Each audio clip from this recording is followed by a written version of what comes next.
Hello and welcome. So far, the interpretation about China's aggression along the line of actual control has been largely done by Indian and American scholars and analysts. The Communist Party leadership and the generals of the People's Liberation Army haven't revealed what's on their mind, and in the absence of clear motives, all kinds of speculative theories have been doing the rounds. Now, for the first time, a scholar on the Chinese military has put out a detailed report titled China's Strategic Assessment of the Ladakh Clash. This analysis was done for the war and foreign policy platform War on the Rocks and has generated much chatter since the time it went online. The report was compiled by my guest on the Newstrack today. Yoon Sun is a senior fellow and director of the China program at the Stimson Center in the United States. Sun is a specialist in Chinese foreign policy and China's relations with neighboring countries. Initially, Yoon wasn't very keen on speaking to Indian news television because she thought emotions were running high in India and that there may not be openness in wanting to hear a Chinese perspective. But in the best traditions of an open society, we've invited Yoon Sun to share her assessment of China's motives so that we could know what's driving PLA's aggression and assess where the India-China face-off is heading next. Yoon Sun, welcome to the Newstrack. Thank you for having me. I want to start by asking you, ma'am, about your broad assessment of why we're witnessing unprecedented aggression and a substantive build-up by the People's Liberation Army along multiple sectors in eastern Ladakh.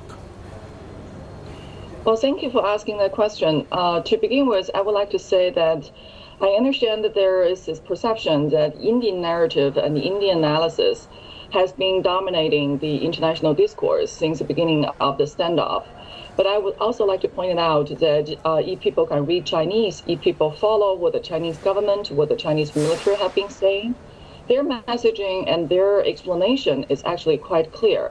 So for me, I'm an American scholar. I focus on China. I use Chinese language sources to make my judgment and assessment.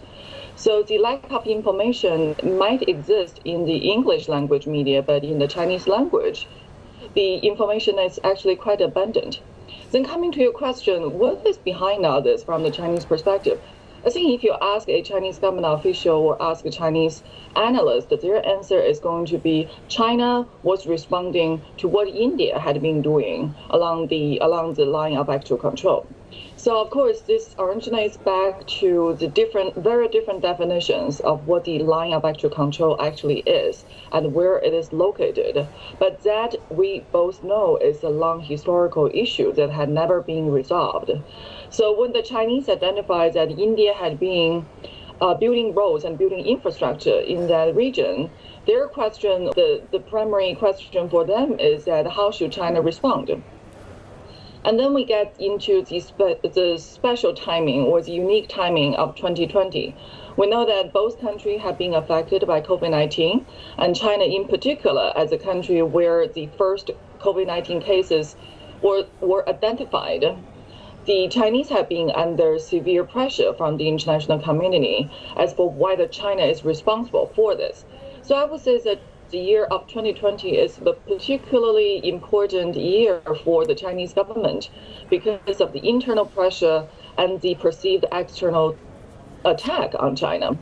So when the Chinese saw that while Indians are building infrastructure in this disputed border, then they feel that India is stabbing China in the back because India is putting China in an impossible position that either China responds and being labeled as aggressive or provocative at a difficult time, or China does not respond.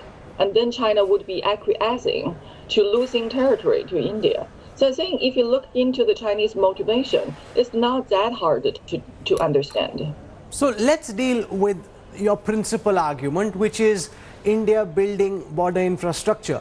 Now, over the last several weeks on India Today, we've had an opportunity to assess through satellite imagery the kind of border infrastructure that's been built on the Chinese side of the line of actual control. Now, your argument suggesting that India is building border infrastructure, India is actually just trying to play catch up. China over the past 2 decades has substantially enhanced its border infrastructure capabilities? And if at all, India is late in this race and only trying to seek parity? Well, I think that depends on which side you are on and which angle you're looking at the issue, right? The bottom of the issue is a security dilemma between China and India. Both countries are trying to enhance their own security by building infrastructures, by deploying more military capabilities into the region. And both sides believe that these are done to protect their national security and their national interest. But at the same time, what they are doing in terms of enhancing their capability inevitably will be perceived as offensive by the other side, because the enhancement of security for one side almost in this case automatically translate into the decrease of security for the other side. So this is a quite a classic example of security dilemma. I know there are different debates as for what infrastructure has been built by whom and where the location is, what is the location in relation to the two very different line of actual controls. So I think in order to get into the bottom of that issue, we'll have to look at what really happened on the ground. And honestly, me sitting in Washington, D.C. and you sitting in Delhi, neither of us is in a very good position to make that judgment. So I would say that for our discussion, we need to look at the security dilemma that's at the bottom of the issue. By looking at all the sources that you're reading in the Chinese language and speaking to all the people that you do in Beijing and elsewhere, what's your best sense of where this military buildup is going next? At places like the Pangong Lake, the Indian and the Chinese armies are arrayed 500 meters away from each other, literally in an eyeball-to-eyeball confrontation. The situation is immensely tense.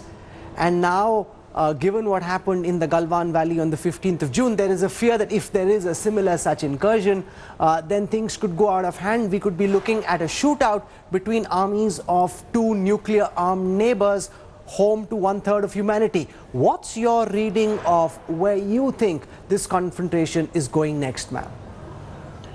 Well, on that, I would like to preach calmness. So we both know that in terms of the military buildup and in terms of the infrastructure development, both countries are going in the direction that the other is going. Meaning that if India builds a road at DBO, then China is going to perceive that as a strategic vulnerability, and China will want to strengthen its own buildup and its own infrastructure in that area, and vice versa. When China builds up something in the nearby region, the Indians will perceive that, oh wow, that is a strategic weakness or weak spot for us too. So we need to strengthen our buildup in that region. So in terms of the military buildup and the infrastructure development, I think both sides tend to react to what the other side is doing, or what they believe that the other side is doing. So coming to the Pangong Lake, we also know that this is not the first time this has happened. This has happened in 2013, 2014, in terms of the and also in 2017, in terms of the physical confrontation at the disputed boundary region. So I think, in my assessment, this will continue in the foreseeable future. And if the question is, are the two countries going to fight a war with each other? I hope not. I think the diplomats on both sides are trying to negotiate de-escalation and trying to negotiate mutual withdrawal. But the question is, will the two militaries follow suit, and the two militaries will see those negotiated diplomatic solutions in the end represent what they are seeing on the ground? No. And I'm afraid on that issue, it will require the top leaders of both countries to step in and exercise their authority. One last point about the issue of the two nuclear powers engaged in a physical confrontation or clash like the one that we saw on June 15th, June 16th. I think both China and India have the no first use principle. So the chance of China and India actively getting into a nuclear war with each other, I think at this point is very low. I was reading your strategic assessment dated the 25th of March 2020, where you look at how China perceives and assesses India. And I want to quote from your previous assessment where you say China believes in power politics and its own natural superiority. Beijing's vision for Asia is strictly hierarchical, with China at the top, and it does not consider an equal. There are many like Gordon Chang who've spoken to us and said that maybe China was apprehensive about India catching up or seeking to catch up with the economic and military prowess that China has built, and therefore at this moment is seeking to assert its supposed superiority? Well, I've heard of that theory before, but I don't know to what extent that theory or that perception represents how the Chinese feel about the power disparity between China and India. Like one issue that you often hear, or one comment that you often hear or see in the Chinese narrative is that India's GDP is 20% that of China's, and the military budget that India is able to spend on its national defense is also nowhere near where China could afford. So if there's going to be an arms race between China and India, I don't think the Chinese believe that they will lose, given how much resources they have available. Then the question, I think, the perception, I think, from some Indians and some foreign observers, that China needs to act early in order to contain India and in order to press India down, in order to prevent a future emergence of India to compete with China. I think that theory will need a lot of substantiation. From the Chinese perspective, if you read my March essay, you will realize that the Chinese top national security concern is not on its west. It's not on its western border. It's always on its east. So it's on the West Pacific side, and the United States is identified as the largest national security threat for China. So why would China start a two-front war at the same time with the United States and India, which is not going to be in China's national interest in any sense? So I think if you look from those practical concerns from China, this idea that somehow China is trying to press India down in order to prevent India's rise, I think that's less substantiated. You know, the other thing that you write about in your March assessment is that China had to reassess its outlook towards India in the regional power hierarchy because of what happened during the Doklam standoff in the summer of 2017. Could you explain how, when India challenged China's road building in the Bhutan-China tri-junction, why did India's assertiveness force China to reassess India's strategic capabilities and resolve? I think what Doklam standoff did to China was that, well, it first surprised China, because China was not expecting India to stand up to China and to stage a 72, 73-day long standoff with China over a piece of barren land near Bhutan. And from the Chinese perspective, they don't think that part of that territory, was that part of land even borders India. So I think the Chinese were caught by a lot of surprises during the Doklam standoff. But the reassessment originated from the issue that I mentioned earlier, which is this power disparity between China and India, but also at the same time a disparity between the strategic resolve between China and India. So like I mentioned, for China, China's biggest national security threat is on its east. So that's with the United States. But for India, India's biggest national security threat, other than Pakistan, is China. So if you look at the long-term strategic vision, China has been regarded, I know, by many in India as a long-term problem for India's rise, and their power competition within Asia and also within the South Asian subcontinent is an inevitable structural conflict embedded in the regional power balance. So from that perspective, when China doesn't see India as a primary threat, India sees China as a primary threat. So I think the reassessment that happened in China is that when India sees China as India's biggest problem, then India is much more willing to put in the strategic resolve and to stage a confrontation that China may or may not be willing to stage. You know, the other thing that's mentioned often, and you write about it as well, is that one of China's strategic goals is to stabilize relations with India in order to avoid a two-front war with the United States and India. Now, in what China has done, is it not obvious that the PLA and the Communist Party has shut all doors of friendship for several years to come and pushed India more towards the United States strategic umbrella, and therefore that goes counter to everything you wrote about in March being part of China's assessment of why a relationship with India needed to be developed and worked on. Well, let me turn that question around and twist it a little bit and present it from a Chinese perspective, which you and your audience might understand. So if the Indian had the expectation that China and the PLA would not react to India's infrastructure development in that region at this time, does that mean that India had expected that China would acquiesce to India's infrastructure development on what the Chinese believe to be their territory? And if that was indeed Indians' expectation, then wouldn't that substantiate the Chinese suspicion that India was stabbing China in the back and India was exploiting the vulnerability or the weaknesses and maybe the overextension of the Chinese foreign policy at this point? So here's the question. If the Chinese believe that a good relationship with India is important, what cost does China have to pay for that friendship to sustain? And if the belief in India is that, well, if China wants our friendship, then China better compromise on its territorial claims and give us what we believe to be our territory, I don't think that is a position that the Chinese or Chinese government can entertain. So national security or national interest have many, many different dimensions. And I think in this era or in this environment of the U.S. trying to engage India and trying to align with India in the Indo-Pacific strategy, the Chinese would like to maximize their efforts to build a good relationship with India.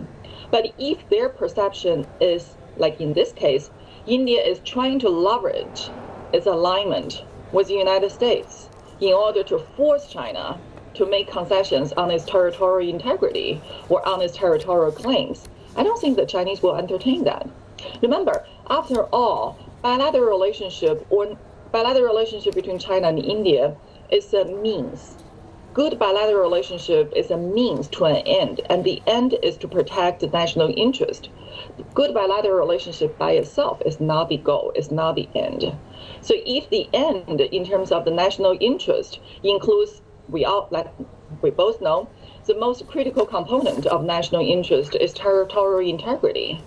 So what that means for China is that if for the sake of a good relationship with India, China needs to sacrifice its territory, then that defeats the whole purpose. This is not the army of 1962, and this is not the India of 1962. Every Chinese move is being countered on the ground currently by an equal mirror deployment from the Indian army, and therefore the very strong sense in India is if the Chinese think they can extend their claim lines like they did in 1962, they have another thing coming, in the Galwan Valley face-off. And the violence there proved that while there may be some hits on the Indian side, the Indian army will give as good as it gets. And therefore, given this reality, why then do you believe the PLA is seeking to push ahead militarily when occupying more land is not possible, because this is not the India of 1962, ma'am? Well, it would be an interesting comparison to compare the GDP of China back in 1962 to the GDP of India back in 1962. If you ask me, I would say that the two countries' GDP at that point is probably going to be it's probably a very different picture from what they are now. So now we know that India's GDP is 20% of that of China, and then in 1962, I think they're more or less equals. But I need to double check that India could even be having a higher GDP than China. So I need to double check on that. So to say that India is not the India of 1962, I think that's, to me, that's not a very meaningful statement or meaningful argument. The world has changed. The Cold War is over. Soviet Union does not exist anymore. And China is emerging as a near peer power to the United States. So I think a lot of things have changed to grapple on the issue of 1962 inevitably will get into the painful historical memory and leading to very likely scenario of another military confrontation, which I believe is not something that either government wants to see at this point.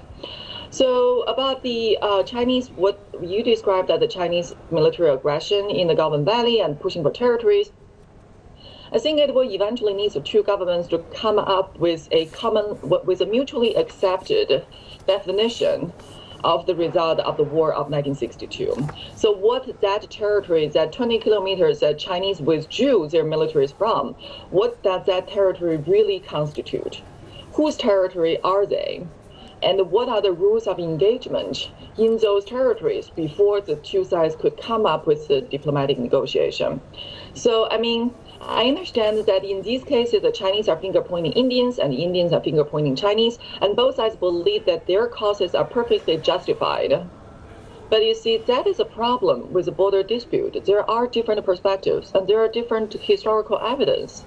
So in order to have a solution, assuming that the two countries want to have a solution, I think both sides should come down and to consider practically and pragmatically as well what is a solution, what is the constructive way ahead, instead of being bogged down about our military is stronger than it was 60 years ago, so therefore we're going to win the war. I don't think that's helpful. So where do you think this is heading next? If we can't agree on what the perceptions along the border are, if we can't exchange maps, there's a very extensive military build-up on the both sides. What do you believe will happen next? You say China doesn't want war, but if you see globally, whether it is against Taiwan, whether it's in Hong Kong, whether it's in Japan over the naming of islands, whether it's with the United States, it seems that China is using the pandemic to suggest that this is our time to stake claim to global leadership. And because the world is rattled because of a virus that was created in China, this is when we press ahead with our supposed claim to be world leaders. I disagree with that assessment. All the things that you have just mentioned on Taiwan, on Hong Kong, on South China Sea, and on East China Sea, they're all on Chinese borders. They're all around the Chinese periphery. And the issue of Taiwan and Hong Kong, they're regarded as core national interest for China because that is the issue of national unification. It is also the utmost important issue for Beijing. So this argument that China is trying to stir up tensions all over the world in order to assert its leadership globally, I don't think that is true. That even if you look at the current dispute with India, that is still on Chinese border. So you could make an argument that China is facing problems and feels that it has to act or react assertively on its periphery and on all these issues that China has been grappling with for the past decades. But I would not agree with the assessment that because of COVID-19, that China somehow is acting militarily assertively all over the world, because that is simply not the truth. Yoon-san, there's very little that you've said that we agree upon. But unlike what happens typically in mainland China, we like to hear the other point of view, and therefore we thought it would be a good idea to have you on our network so that you could share an assessment of what you think is happening inside China, which is driving this aggression. We thank you for your time. All the very best.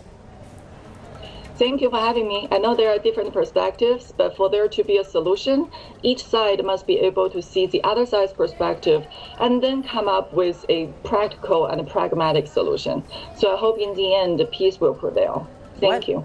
Thank you very much for your time. That is Yoon-san of the Stimson Center, Director of the China program there, sharing with us really the first Chinese assessment of how they view the current confrontation. Hello everyone, this is Rahul Kanwal here. Hope you enjoyed this video. For the latest news and analysis, like and subscribe the India Today YouTube channel and don't forget to press the bell icon to stay updated.